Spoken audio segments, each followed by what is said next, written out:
Okay, the stock pot. Now we got 4 shares. Okay, we basically have this. If you think about our stock system on Zamporium solar system, I call it Zamporium is our universe.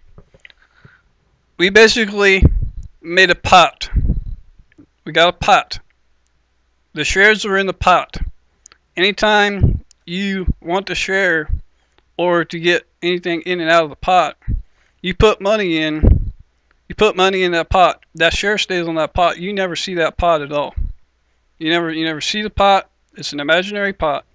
The shares come in. The money comes in. It gets attached to the share, the imaginary share, or whatever. Okay, but you don't deal with the actual pot. Okay. So the value of the money going into the pot adds up. So if you got 5 shares worth $4, that pot's value, or that section or division of that shares being traded under the corporation or company, it has a value of $20 because we're using 5 shares worth $4. That we already know. Now,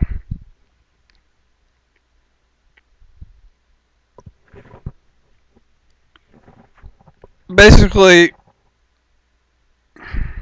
we went over the cancellation effect. Now, what we're talking about is when the company goes bankrupt. When it goes bankrupt, one person starts the chain. One person, no matter what, someone has to make the sell at the reduced lower price. When they start to sell at the reduced lower price, we're going to use a big number so we can track and understand things a little better than fractions of a cent, because it won't make sense then. We're going to go from $4 to $1 on one trade. One person out of them 5 people decides to trade. So one person trades and says, I'm going to sell my $4 share for $1. When they sell it for $1, it takes the market value of all the rest of the shares down with it. So now they're all worth market value of $1. But they took a share that was $4. Remember, the $4 come through in the cancellation effect, and the new money was come in. The $4 was placed onto the share. The share sat there. It had a $4 share value. It sat in the pot. No one took anything in or out of the pot. Okay, that $4 share value was there.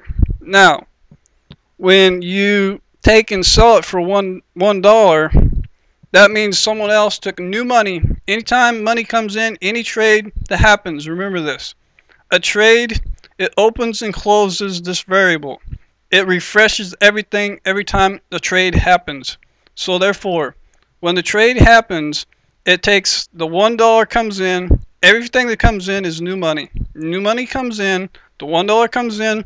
It lands on the share. It changes this value to a 1. So it went from a 4 to a 1. Now, what happens is you got a 4. You got 4 over here. And when you tap it over here and you put it onto the share, you bring it down to 1.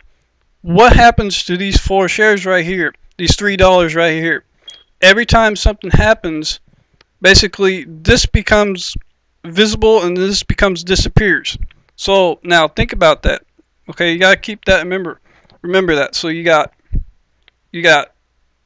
it's now worth $1. So basically what we did was we took $1 and brought it in new fresh onto our pot, and we took $1. Basically we got 5 tokens that are worth $4 each. We're gonna bring 1 token in that's worth the value of $1. The rest of the tokens still got their stamped for, they're still worth $4 because that's what it was paid for. Now, when that token becomes a $1 token and everybody else freaks out and they want to sell their $4 token to get a $1 token, basically they take now and they decide they wanted to take and share sell all 4 of them shares. They want to sell all 4 of their tokens for $1. And what that effect happens is, I'll explain that into the next segment. That one's pretty easy. You should have been able to figure that out by now. But look at the next segment. We'll share one that was titled Continuation of this one.